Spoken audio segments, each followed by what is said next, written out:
Vai usar da palavra o Presidente da Academia de Marinha, Vice-Almirante José Manuel Silva Carreira. Senhores Almirantes, Sr. Reitor da Universidade de Lisboa, senhores representantes das universidades e de outros organismos culturais nossos congêneres, senhores presidentes das academias nacionais, senhores académicos, senhores convidados, a todos cumprimento e dou as boas-vindas. Hoje é o início do ano académico, 2026, e um conjunto de vicissitudes alteraram o programa.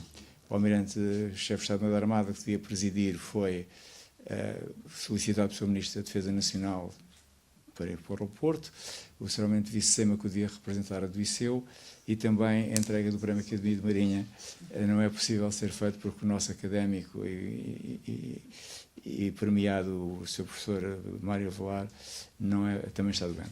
Por conseguinte, o programa vai ser um pouco mais curto e temos a nossa conferencista que vai nos compensar de todas estas desventuras. Queria começar por um momento, queria que nos acompanhassem num momento penoso, que é o de recordar e prestarmos homenagem àqueles que nos deixaram. E neste caso, à senhora professora Manuela Mendonça, que foi nossa académica emérita e muito ilustre presidente da Academia Portuguesa da História, a quem, em nome da Academia de Marinha, apresento as condolências, assim como à família. E pedia que me acompanhassem num minuto de silêncio.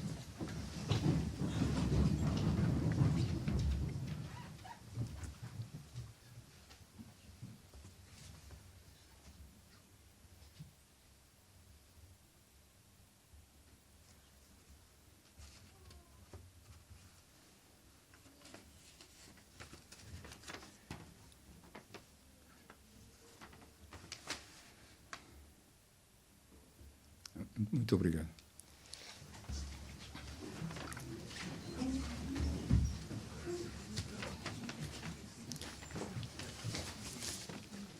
Esta sessão marca de forma solene o início dos trabalhos académicos relativos ao ano 2026. E o início do novo ano académico convida-nos a reafirmar o compromisso deste Conselho Académico com a missão da Academia de promover e desenvolver os estudos e divulgar os conhecimentos relacionados com a história, as ciências, as letras e as artes e tudo o mais que diga respeito ao mar e às atividades marítimas. Num tempo em que a centralidade do mar volta a ser reconhecida no quadro das grandes questões globais, que vão da segurança à economia azul, da proteção do ambiente à identidade marítima de Portugal, a Academia de Marinha tem o acrescido dever de promover o conhecimento, fomentar o diálogo científico e servir a Marinha e o país com ambição, espírito de serviço público e fidelidade à herança marítima que nos inspira. A todos os académicos, parceiros, colaboradores e guarnição, agradeço o apoio e o trabalho dedicado que tem permitido consolidar a vitalidade científica desta instituição e com os quais, naturalmente, continuo a contar. Que este novo ciclo que hoje se inicia, com as habituais incertezas da largada, por muito que seja planeada a viagem, seja fértil em iniciativas, em investigação e em contributos que reforcem o papel da Academia de Marinha e a afirmem como um espaço de pensamento e de referência. E é nesse espírito que vamos iniciar a atividade académica deste ano da forma mais auspiciosa, contando com a presença da senhora professora doutora Isabel Capelou Gil, magnífica reitora da Universidade Católica, a que desde já agradeço a pronta disponibilidade com que nos acolheu, com que acolheu o nosso convite para proferir esta conferência inaugural e a amabilidade que tem em trazer-nos aqui o brilho do seu pensamento. A senhora professora Isabel Capelou Gil é professora catedrática de Estudos Germanísticos e Culturais e reitora da Universidade Católica, cargo que ocupa desde 2016. Para além disso, desempenha ainda uma grande diversidade de cargos e funções que destaco. Presidente da Federação Internacional de Universidades Católicas, Presidente da Strategic Alliance of Catholic Research Universities, de que foi fundadora, foi nomeada pelo Santo Padre Conselheira do Dicastério para a Cultura e Educação e é membro do Conselho Científico da Agência da Santa Sé para a avaliação e promoção da qualidade das universidades e faculdades eclesiásticas, e é administradora da Fundação da Universidade Católica e administradora não executiva da Fundação Carlos Gulbenkian, trustee da Aliança de Universidades da European, coordenada pela Universidade de Oxford, e é membro do Conselho de Administração do Programa de Colaboração entre o Estado Português e a Universidade de Carnegie Mellon, CMU Portugal. O seu percurso académico passou pela licenciatura em Línguas e Literaturas Modernas, variantes de estudos inglês e alemães e mestrados em estudos germanísticos, ambos na Faculdade de Letras da Universidade de Lisboa, pelo doutoramento em Língua e Cultura Alemãs na Faculdade de Ciências Humanas da Universidade Católica Portuguesa, onde fez a agregação em Estudos de Cultura na Faculdade de Ciências Humanas. E ainda pela frequência do Executive Program Leading Change and Organizational Renewal na Harvard Business School e também do Executive Program in Finance for Senior Executives da Harvard Business School. A senhora professora Capelo Gil foi distinguida com vários prémios e reconhecimentos, dos quais destaca apenas alguns: Personalidade do Ano pela Câmara de Comércio Americana em Portugal em 2024, Figura Global de Impacto na lista Woman 50 Over 50 da Forbes International, a doutora honoris causa pela Universidade Australian Catholic University, pelo Instituto Catholique de Paris e também doutora honoris causa pelo Boston College. É membro ordinário da Academia Europeia e Master d'Oro do Real Fórum de Alta Direção. E tem o prémio de carreira Alumni pela Faculdade de Letras da Universidade de Lisboa e é Honorary Fellow da School of Advanced Studies da Universidade de Londres. A senhora professora tem ainda uma obra publicada de mais de 150 títulos em 7 línguas, que estão traduzidas em 7 línguas: português, alemão, francês, espanhol, italiano e russo, e destacarei algumas obras mais recentes que encontrei na internet. Portanto, The Cultural Life of Money, Status, Culture and Conflict, há uma edição de 2024, Humanidades, Considerações Radicalmente Contemporâneas, também de 2024, From Peripheral to Alternative and Back, Contemporary Meanings of Modernity, de 2024, The Global Eye of Foucault Rewired, Security, Control and Scholarship in the 21st Century, e Imagens Póstumas, Filmes Privados da Família Freud, e os de Belarus, Modern Times and Diaghilev, de 2018. Eu escolhi de propósito para dar uma ideia da diversidade de temas e interesses que a senhora professora se dedica. Senhora professora, agradecemos a sua participação e aguardamos com maior expectativa a sua conferência subordinada ao tema Hostias Humani Generis, representações culturais da Guerra Submarina. Já expliquei o meu interesse pessoal enquanto submarinista também nesta conferência, e resta-me desejar a todos um excelente 2026, com muita saúde e os maiores sucessos. Muito obrigado.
Vai dar-se início à conferência de abertura com o título Hostias Humani Generis, Representações Culturais da Guerra Submarina, preferida pela académica Isabel Capelo Gil.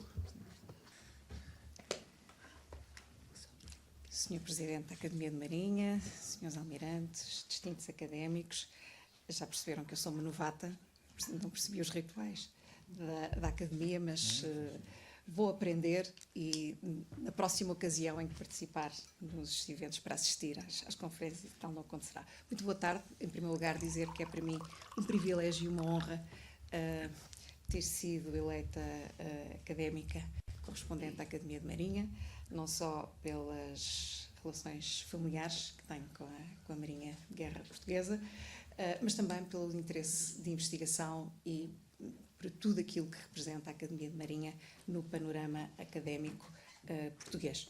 Portanto, é uma enorme honra, agradeço a todos aqueles que me elegeram e que permitem que hoje esteja aqui a apresentar-vos esta palestra, que é um ato de ousadia, naturalmente. Falar sobre representações da guerra submarina, um conjunto de oficiais de marinha, almirantes, submarinistas, é ousado. E, portanto, antes de começar, devo uma explicação da razão pela qual este foi um tema importante na investigação que tenho vindo a produzir ao longo destes anos de investigação. Fez parte, aliás, de um dos temas centrais do meu trabalho enquanto germanista, está associado às representações da guerra e do conflito.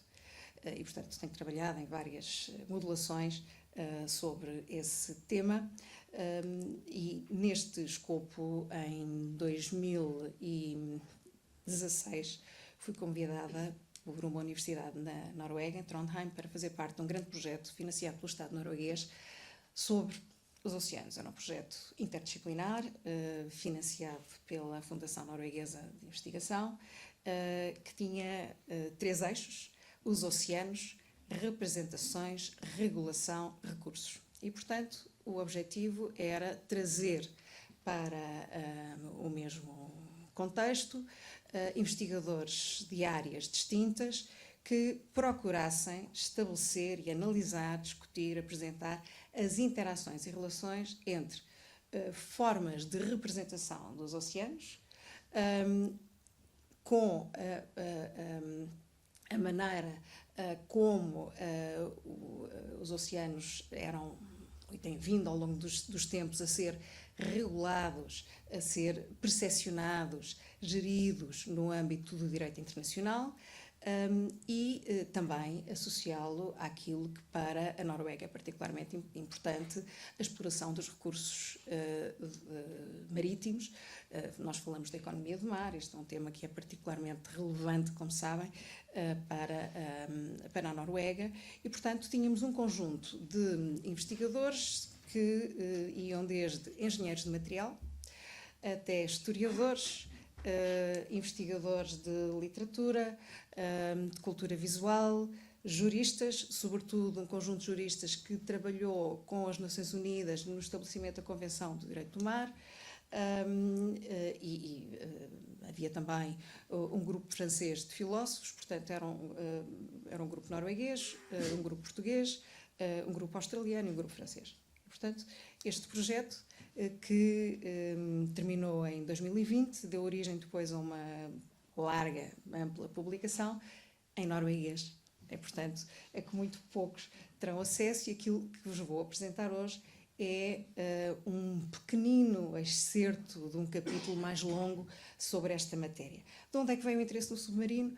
Bom, na investigação que fazia sobre o meu tema, sobre as matérias da representação da guerra, sobretudo da perspectiva alemã, encontrei um manancial enorme de romances sobre a guerra submarina.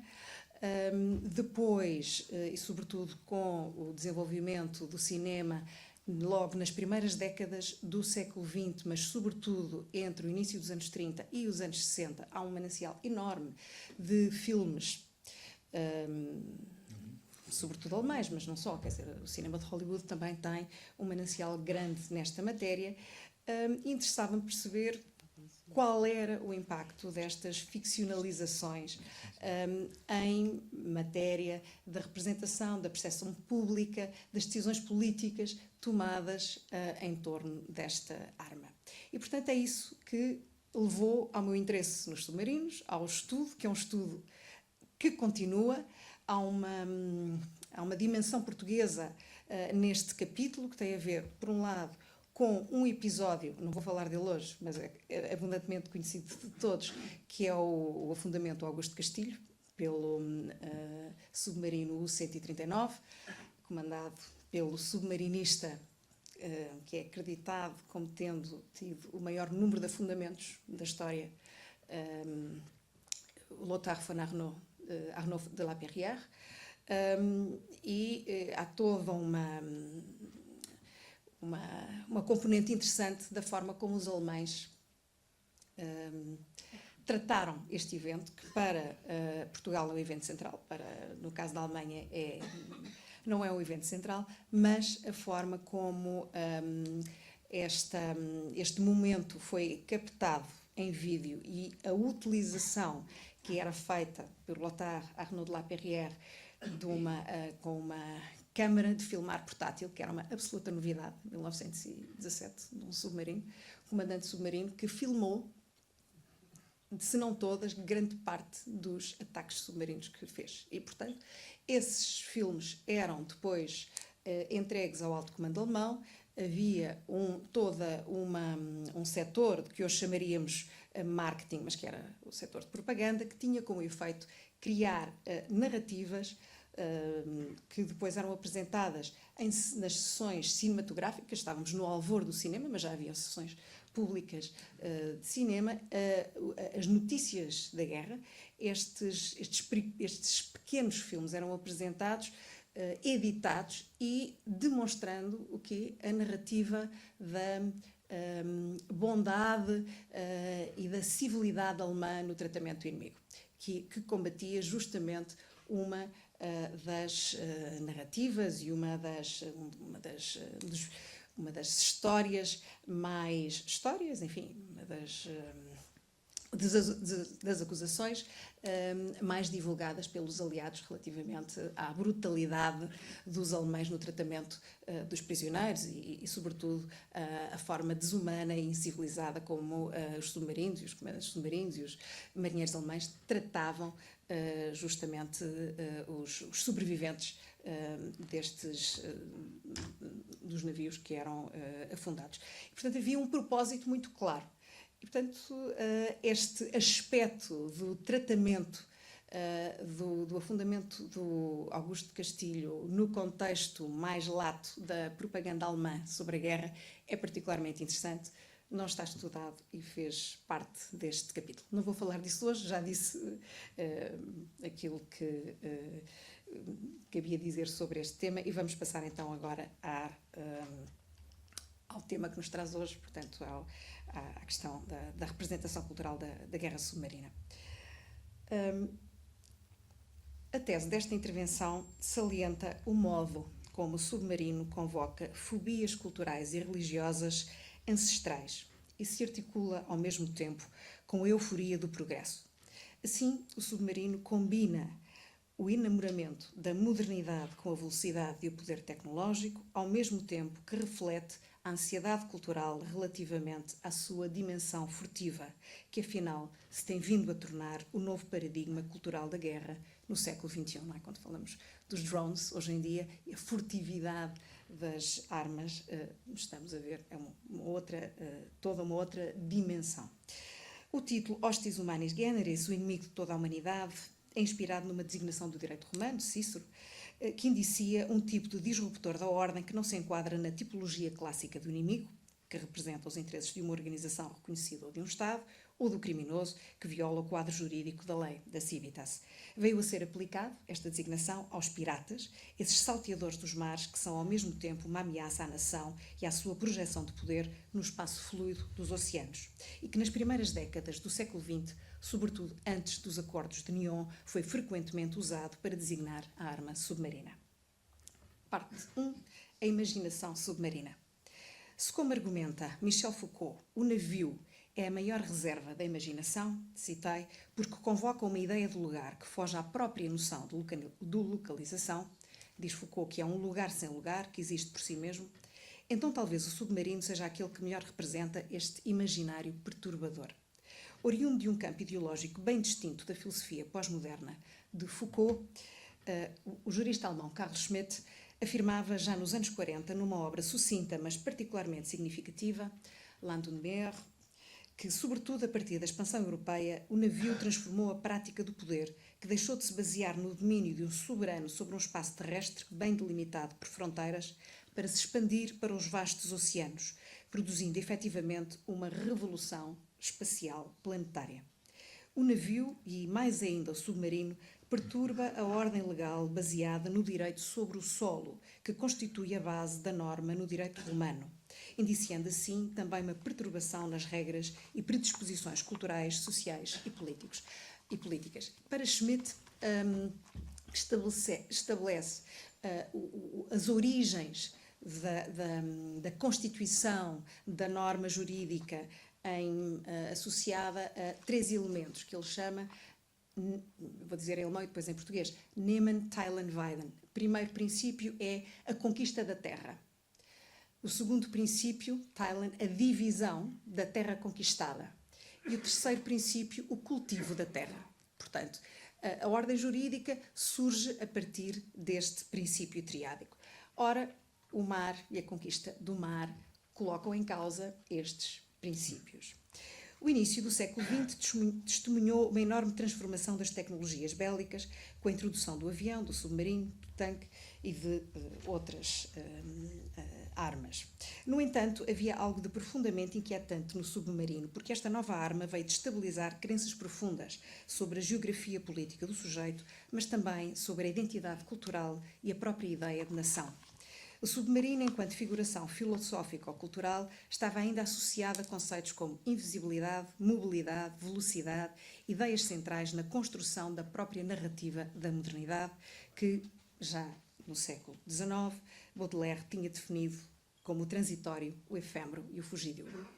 Em termos simbólicos, os submarinos ativavam, assim, em primeiro lugar, um imaginário regressivo associado ao perene medo das profundezas e das suas criaturas ocultas, que habitavam o plano do mundo inferior, que na imaginação cristã era designado como o inferno, como o Hades na mitologia grega, e, se pensarmos na psicanálise, o inconsciente também é localizado justamente no espaço da profundeza vertical. Em segundo lugar, conotavam a mobilidade e o transitório, e depois o furtivo. Era uma arma que podia ser simplesmente descrita como um instrumento de poder letal que se movia furtivamente nas profundezas do oceano.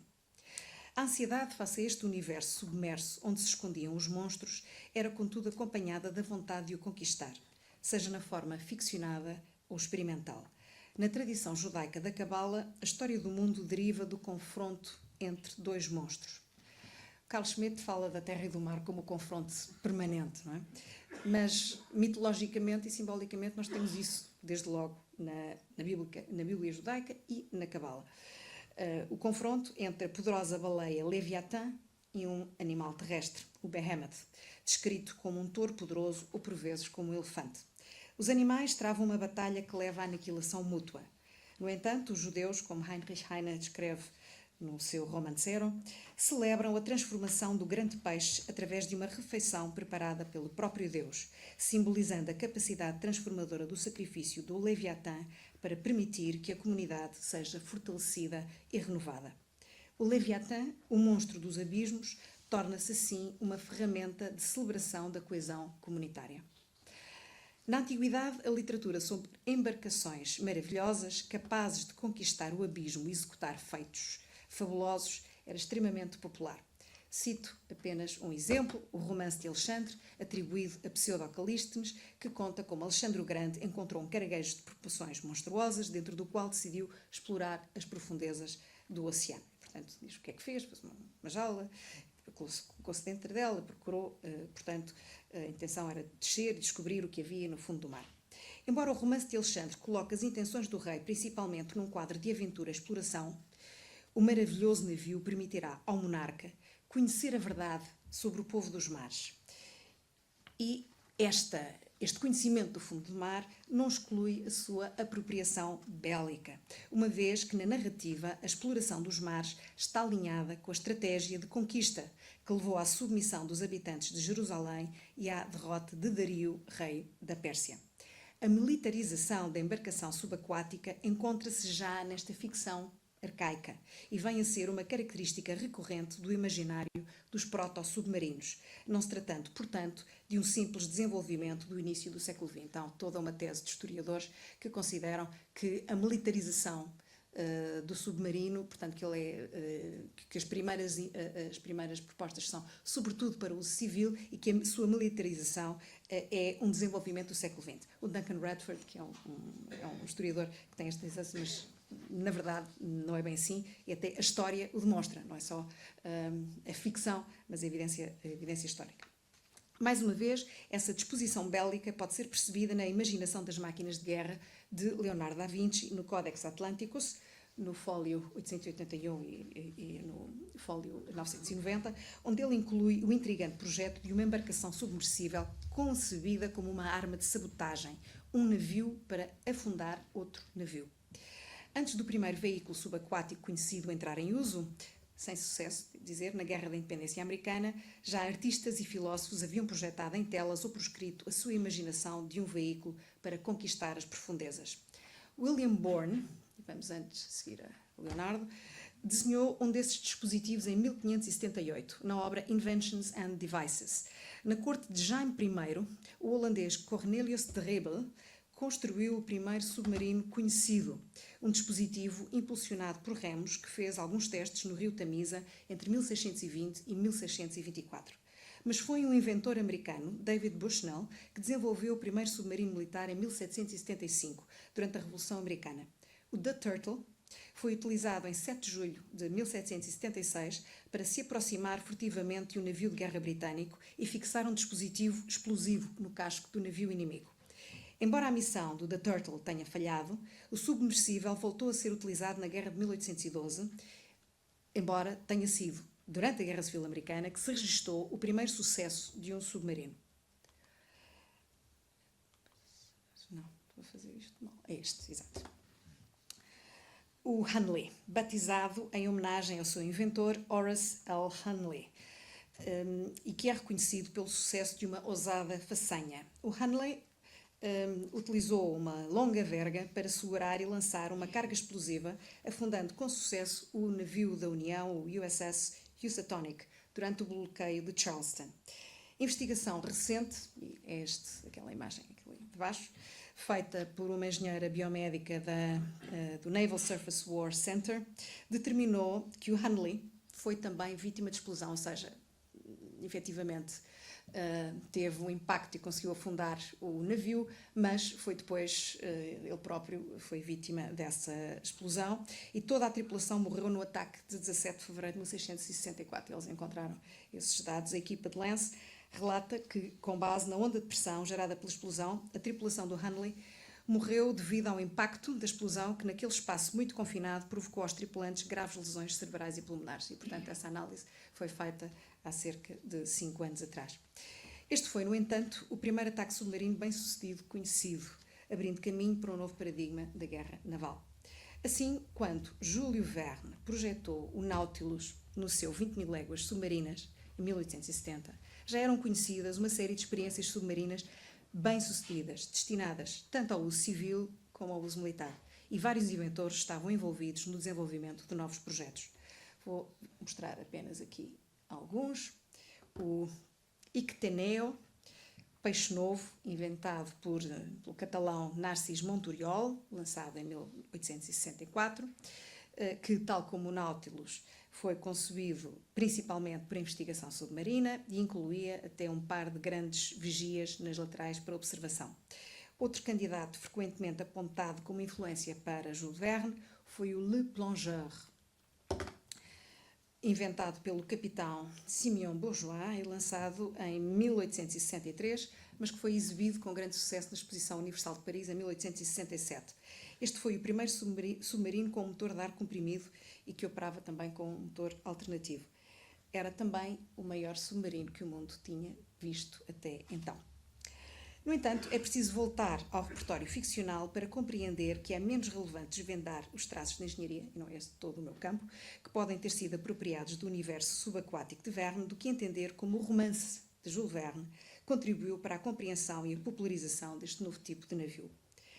O lema do Nautilus, que certamente conhecem, Mobilis in Mobile, transmitia todo um programa, explorando, por um lado, a dimensão inquietante e maravilhosa da penetração no oceano profundo e, por outro, a disrupção que o novo mundo da modernidade convocava, um mundo onde tudo se encontrava em mobilidade e, portanto, também em mudança, dos indivíduos à sociedade, das crenças aos valores, da economia à indústria, a própria geografia se alargava e globalizava. O romance foi o mediador bem-sucedido de uma nova era que anunciava a euforia tecnológica e o elogio do espírito aventureiro moderno.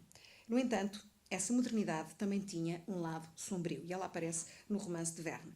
Em primeiro lugar, uma rejeição da geoestratégia dos impérios, que é muito clara no livro de Jules Verne e desde logo do Império Britânico.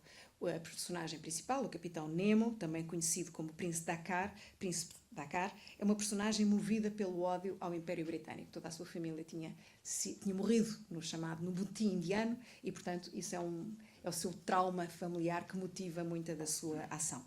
Em segundo lugar, a narrativa de Jules Verne debate já a ansiedade política e social em torno da legitimidade do uso desta arma furtiva, que viria a normalizar-se anos mais tarde. Vamos ver aqui, isto é uma citação das 20.000 léguas submarinas, em que temos o comandante Aronnax, que é capturado por Nemo, pelo capitão Nemo, e portanto vemos no início da citação Aronnax a dizer ao comandante Nemo que desconhece as discussões que tiveram lugar a seu respeito na América e na Europa, não sabe que diversos acidentes causados por colisões com a sua máquina submarina agitaram a opinião pública, omite as hipóteses, as inúmeras hipóteses com que se procurou explicar o fenómeno inexplicável, cujo segredo só o senhor possui, mas deve compreender que ao persegui-lo nos mares do Pacífico, o navio comandado por Aronnax, que era o Abraham Lincoln, acreditava estar a perseguir algum monstro. Portanto, este navio era algo fora da ordem. E recordo que a origem da palavra monstrum associa-o a algo que está fora da ordem da civitas, ordem da civilização e da ordem da cultura. Portanto, era um monstro, pensava-se que se estava a perseguir um monstro marinho, do qual era necessário livrar o oceano a todo custo. E, portanto, o Nemo responde: então, acha que se soubessem que estavam a perseguir um submarino, um navio, e não propriamente um monstro que não teriam perseguido? E Aronnax não responde, mas importante é a resposta final. Quando o Nemo diz, bem, comportaram-se de certa forma indecentemente comigo, não é? Perseguindo-me, e quando hesitei, depois de atacar o Abraham Lincoln, hesitei algum tempo em decidir se deveria ou não mostrar-vos hospitalidade. Eu poderia simplesmente ter-vos abandonado, colocá-los no convés deste navio, poderia afundá-lo nas águas e esquecer que vocês alguma vez existiram. Não seria esse o meu direito? E responde Aronnax: pode ser o direito de um selvagem, mas não de um homem civilizado. Portanto, o debate entre a ética do que é uma arma que é percebida como estando fora daquilo que são os parâmetros normais da gestão da guerra, e o tipo de comportamento e de práticas exercidas por aqueles que comandam estes navios. Aquilo que se espera não é necessariamente que tenham o comportamento de um homem civilizado. Portanto, se o navio é como um monstro, eles podem comportar-se de facto à margem dessa normatividade. O submarino vem, na verdade, desafiar. O romance é apenas um sintoma, não é? Portanto, a cultura popular é um sintoma. A cultura popular acaba por fazer passar para a opinião pública um conjunto de discussões que são feitas em espaços... Tem que acabar, não é? Não. Não. Eu sei que estava... Portanto, diziam que a cultura popular limita-se a passar para a opinião pública um conjunto de discussões que são feitas, que estão a ser feitas, no espaço reservado da discussão política, da discussão económica ou da discussão intelectual. Mas, ao passá-lo, justamente, este tipo de discussão para o espaço público, o efeito que eles têm nessas comunidades mais alargadas vão depois influenciar, por sua vez, a maneira como o poder político vai decidir sobre os temas em questão. Vou dar um exemplo claro: toda a discussão em termos da legitimidade ou não da tortura durante a invasão do Afeganistão, que se tornou um tema recorrente das séries televisivas americanas, levou a que a administração Bush fizesse e propusesse ao Congresso um documento onde se justificava a necessidade da utilização de algumas práticas, como o waterboarding, para efeitos de interrogatório. Mas, ao mesmo tempo, o que essas séries fizeram foi normalizar essa prática e justificá-la junto da opinião pública. Portanto, é muito importante entender que a ficção e que a cultura popular tem um efeito de testar hipóteses que o poder político pode considerar polémicas, de testar, de influenciar, de gerir, de mediar a adoção de determinadas propostas. Isso acontece, portanto, tanto com a obra de Verne como com outras de que vou falar a seguir. Portanto, o submarino vai, na verdade, desafiar o habitus bélico das elites militares. Na Royal Navy, como sabem, no início do século XX, o submarino era visto como uma arma menor, tanto em termos técnicos quanto morais, face à forte frota de superfície. Na era dos poderosos dreadnoughts, a projeção do poder marítimo era estruturada com base nos movimentos pesados da frota de superfície, com o submarino a figurar como arma de contingência. Foi basicamente com a Primeira Guerra Mundial que o seu uso, imoral para alguns, se tornou estratégico, em linha com uma mudança na gestão das ofensivas que levou a uma compreensão do comércio marítimo como um alvo legítimo de guerra.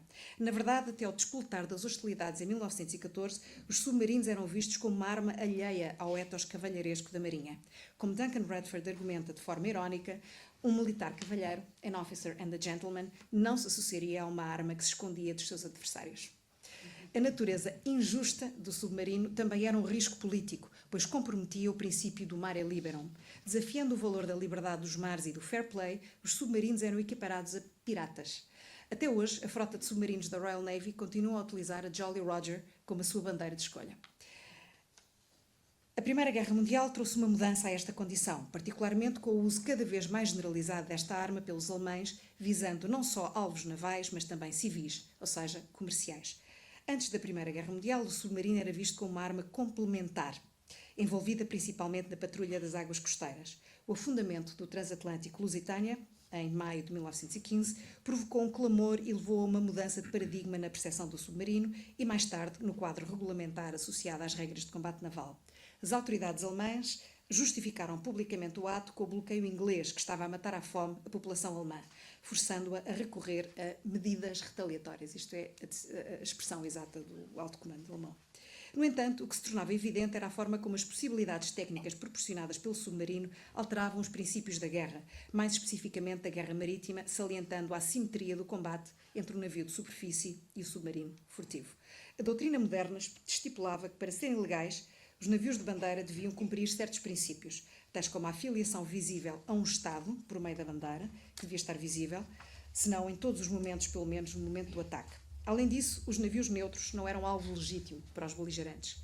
Em caso de afundamento de um navio, as forças em confronto deveriam ainda estar dispostas a receber a bordo a tripulação do navio adversário e transportá-la até ao porto. Estas regras não eram funcionalmente aplicáveis ao submarino, levando os críticos a questionar a natureza antiética da sua utilização em combate. Está ao contrário. Woodrow Wilson, por exemplo, declarou após o ataque ao Lusitânia que o submarino, em virtude dos seus métodos, era incompatível com os princípios da humanidade, os direitos há muito estabelecidos e inconvertíveis dos países neutros e as imunidades sagradas dos não combatentes. O incidente do Lusitânia concretizou uma mudança na compreensão tanto da guerra como das regras de prémio. A legitimidade dos ataques comerciais baseava-se no pressuposto básico de que restringir a capacidade de uma nação de alimentar o seu povo e de se envolver em comércio com outras nações era um ato de guerra. Winston Churchill escreveu nas suas memórias de guerra, em The World in Crisis, que não acreditava que o submarino fosse alguma vez usado por uma potência civilizada.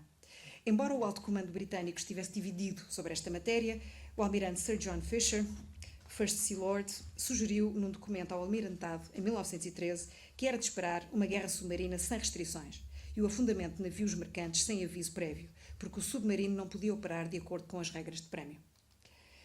Associou-se assim ao romancista Sir Arthur Conan Doyle, o famoso inventor de Sherlock Holmes, que escreveu um conto em 1914 chamado Perigo, o diário de bordo do capitão John Sirius, publicado na Strand, em que ele concebe um enredo em que a Royal Navy fica absolutamente impotente perante as ações de uma marinha de um país menor. A frota britânica é derrotada por esta pequena frota submarina do pequeno país de Nordland, que conquista o Reino Unido através de um bloqueio que provoca a fome generalizada. Ao navegar vitoriosamente pelo rio Tamis acima, afirma o comandante desta frota de submarinos: a guerra não é um grande jogo, meus amigos ingleses, é uma tarefa desesperada para ganhar vantagem e é preciso usar o cérebro para encontrar o ponto fraco do inimigo. Não é justo culpar-me por ter encontrado o vosso. Era o meu dever. Parte 2. Hostis Humanis Generis. Apesar de toda a controvérsia, os acontecimentos da Primeira Guerra Mundial conduzem à inevitável normalização da arma submarina. Esse outro proscrito seria gradualmente incluído e tacitamente reconhecido como um multiplicador de força. Todavia, o caminho para a sua legitimação no direito internacional foi mais longo. Em 1922, durante uma conferência sobre as tensões navais no leste asiático, organizada pelos Estados Unidos da América, em Washington, dizia um palestrante que era praticamente impossível utilizar submarinos sem violar os princípios geralmente reconhecidos do direito internacional. Quer em termos discursivos como legais, o submarino era um pirata do alto mar, um hostis humani generis, o inimigo da humanidade, minando radicalmente o código da guerra. A consciência de lidar com um antagonista assimétrico, a arma que iria transformar a face da guerra, emergindo das profundezas invisíveis para atacar navios mercantes desprevenidos e mergulhando de volta para se esconder da perseguição, justifica a conotação do submarino com o imaginário da pirataria, que no período entre as guerras transita do discurso popular para o discurso jurídico. Isto era tão comum, portanto, é uma imagem do Punch, acerca do afundamento do Lusitânia, não é? Que mostra, de facto, o comandante do submarino alemão como um monstro olhando com prazer para todos os sobreviventes que se afundavam. E agora mostro-vos só isto, que este é de 1939, que mostra a passagem, a transferência destas narrativas que vão do discurso político, jurídico, para a literatura mais de elite, até à banda desenhada. Mickey and the Pirate Submarine, em 1939, mostra verdadeiramente a popularização desta ideia da falta de normatividade do submarino.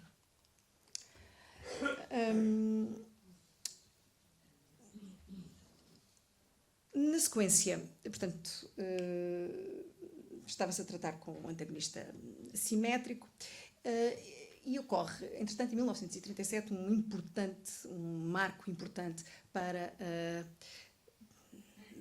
a caracterização sistemática do submarino como pirata no discurso jurídico do direito internacional, que fica claro no Acordo de Nyon, em 1937. Na sequência da Guerra Civil Espanhola, navios mercantes e outros navios civis que transportavam refugiados republicanos foram emboscados no Mediterrâneo por submarinos desconhecidos. Os atacantes não se identificaram, mas a comunidade internacional suspeitou que se tratava de um golpe italiano.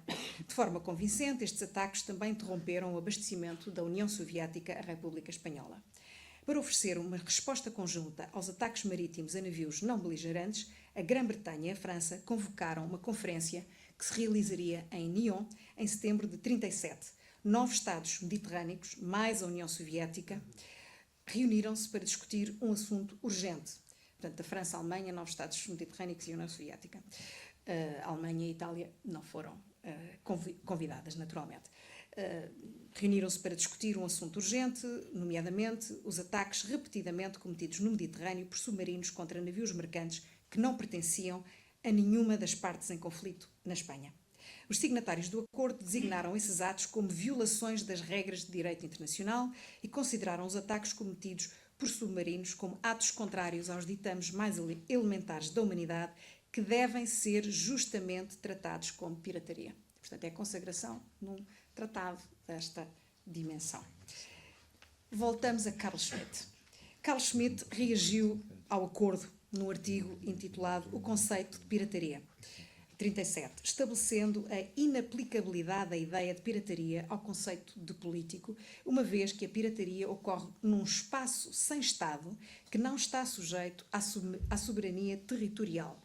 Quem comete um ato de pirataria, diz Schmitt, é, portanto, desnacionalizado, seja como resultado de uma pressuposição, seja como consequência do ato. No entanto, isso nunca poderia ser o caso das ações dos submarinos. Estes eram intencionais e haviam ocorrido num espaço político, entre dois beligerantes. Eram claramente ataques e eram iniciativas, eram atos legitimados por Estados. Numa carta a Ernst Jünger, justamente em 1937, onde fala sobre o seu ensaio, ele diz que reage, que o ensaio, o conceito da pirataria, é uma reação contra o Acordo de Nyon, justamente, para combater os princípios que estão na base do Acordo de Nyon. Não é? E que é uma tentativa de justificar e sublinhar o que ele chama a honra dos submarinos. Portanto, neste conceito. Schmitt entende o submarino como instrumento de transformação da geopolítica espacial, e nisto está muito à frente do seu tempo, quer enquanto navio como enquanto arma que não se limita a atuar na superfície dos mares livres. Num texto posterior, Nomos da Terra, Nomos der Erde, já 1950, depois da Segunda Guerra Mundial, afirma que o submarino mudou efetivamente as regras marítimas de combate e o direito da guerra e considera a legalidade da sua dupla utilização como arma enquanto veículo comercial como honrosas. A crítica de Schmitt às tentativas de rotular as incursões submarinas como pirataria no Acordo de Nyon tinha menos a ver com a aplicabilidade do termo pirata do que com o significado político da guerra submarina. Argumentou que o que estava em jogo tinha pouco a ver com roubo, mas era uma tentativa de criar uma nova ordem europeia. O acordo implicava, dizia Schmitt, uma confusão irremediável entre os princípios das relações internacionais e os princípios da jurisdição interna, entre as categorias de guerra e as categorias de crime, entre política e polícia. Os piratas não eram reconhecidos como adversários, pelo que as ações contra eles só podiam ser apolíticas. O submarino, por outro lado, era uma arma política, representando um Estado e realizando ações em nome de toda uma nação perante um inimigo específico. Para Schmitt, tornar o submarino interveniente reconhecido no teatro de guerra era, na verdade, uma estratégia de visibilidade e uma prática de reconhecimento. Ao chamar o ato de político, o evento exigia a interpelação do seu oponente e era a sua dignificação. Pode-se argumentar que o submarino penetrou numa nova dimensão do imaginário e convocou a profunda ansiedade que envolvia a natureza dos oceanos profundos e a sua militarização tecnológica. Como escreve Daniel Heller-Roanzen, que tem um texto importantíssimo sobre esta matéria da pirataria, tornou-se uma criatura para tempos instáveis e inquietantes, penetrando numa nova dimensão que desafiaria o direito das nações e a própria ideia de humanidade.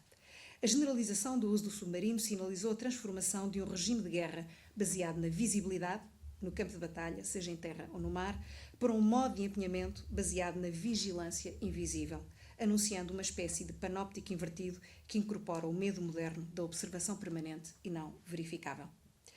Ao longo de quase 200 anos, o submarino passou de pária do mar a ferramenta legítima de projeção de poder, com usos militares e científicos.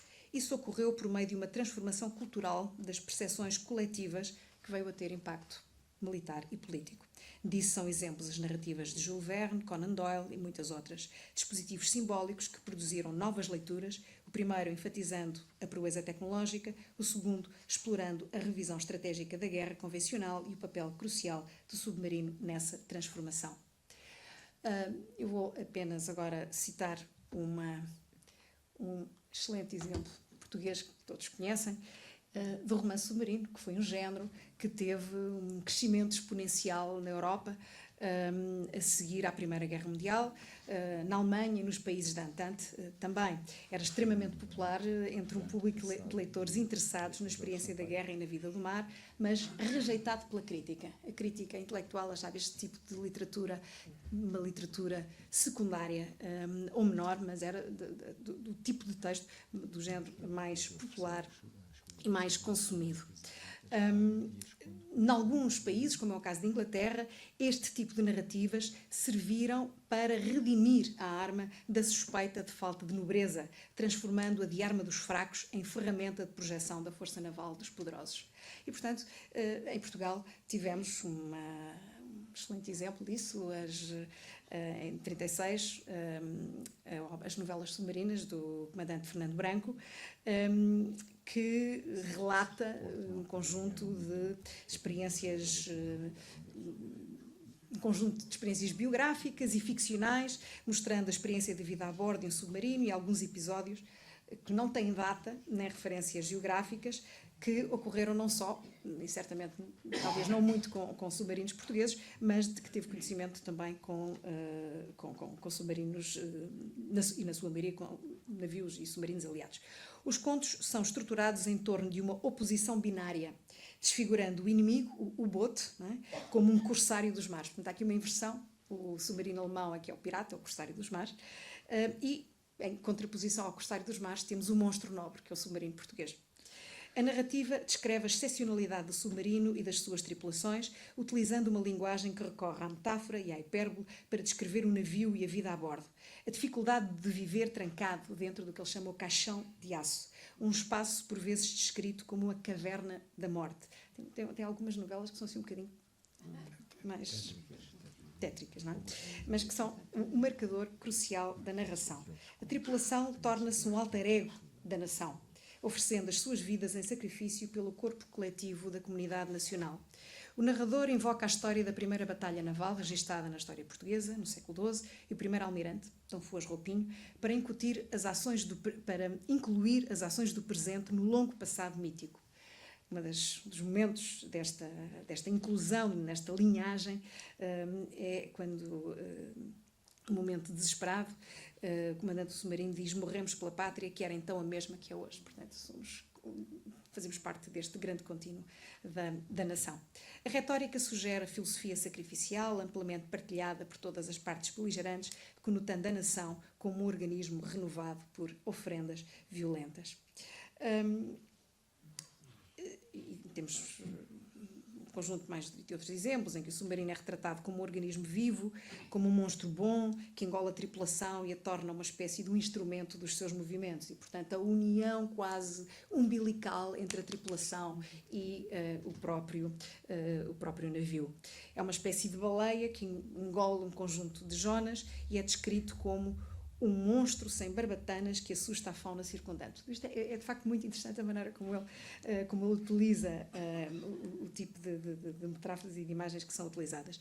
Os corpos dos marinheiros tornam-se um só, com este organismo vivo, com os corações a bater ao mesmo ritmo e vendo apenas o que o monstro vê, através do periscópio, naturalmente. Um monstro bondoso ou maléfico, o submarino é um peixe grande, um leviatã. Nada menos, e voltamos ao princípio. Os combates são frequentemente descritos como batalhas entre animais selvagens de grande porte. Um episódio sobre a perseguição de um submarino por um avião descreve uma luta entre um peixe e um pássaro. No final, o pássaro vence. Assim, cito, terminava a grande luta, em que o dorso do peixe escamoso foi ferido de morte pelo bico recuado e afiado da ave alterosa e daninha. Citei. Utilizando a retórica dos contos populares maravilhosos sobre monstros marinhos, a narrativa figura o submarino como uma arma posicionada acima da ordem comum das coisas. E concluo. O itinerário desenvolvido ao longo deste texto procurou evidenciar que o submarino pode ser compreendido como um objeto cultural complexo, cuja emergência e consolidação reconfiguraram profundamente os imaginários da guerra, da soberania e da própria modernidade. Desde as suas primeiras inscrições no repertório mítico e literário, até à sua progressiva integração nos regimes normativos do direito internacional, o submarino revela-se uma figura liminar, situada no cruzamento entre fascínio e repulsa, entre promessa de domínio racional do mundo natural e a ativação de medos arcaicos associados ao invisível e às profundezas. Enquanto tecnologia furtiva, o submarino introduziu uma ruptura decisiva no paradigma clássico da guerra, baseada na visibilidade, na reciprocidade do confronto e na clara distinção entre combatentes e não combatentes. A sua própria materialidade, a capacidade de agir sem se dar a ver, de atacar sem se expor, colocou em crise os pressupostos éticos e jurídicos herdados do ius publicum europeu, abrindo um campo de tensão entre categorias até então relativamente estáveis: guerra e crime, inimigo e pirata, ação política e violência ilícita. A persistência da designação Hostis Humani Generis, aplicada à arma submarina, não é assim um mero resíduo retórico, mas o sintoma de uma dificuldade estrutural em integrar plenamente, no horizonte da normatividade moderna, uma forma de violência que escapa às gramáticas tradicionais do reconhecimento. Do ponto de vista da história cultural, o submarino funcionou como um poderoso catalisador de processos de semiotização que articularam imaginários regressivos e utopias tecnológicas.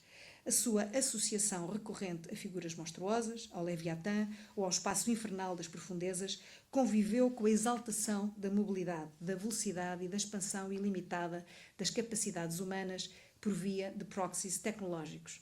Essa ambivalência reflete uma característica estrutural da modernidade: a coexistência entre a confiança no progresso técnico e a ansiedade face às formas de poder que esse mesmo progresso torna possíveis. Por fim, a genealogia cultural do submarino permite compreender como os regimes jurídicos e políticos da guerra não se desenvolvem num vazio normativo, mas são continuamente moldados por imaginários, narrativas e estruturas de sentimento que precedem e acompanham a formalização legal.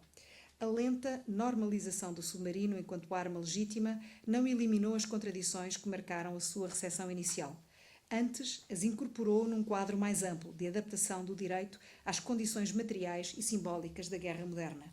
Nesse sentido, o submarino permanece uma figura emblemática da modernidade tardia, um dispositivo que, ao mesmo tempo que amplia o alcance do poder humano, expõe os limites éticos, jurídicos e conceptuais das categorias com que procuramos governar a violência organizada. Muito obrigada.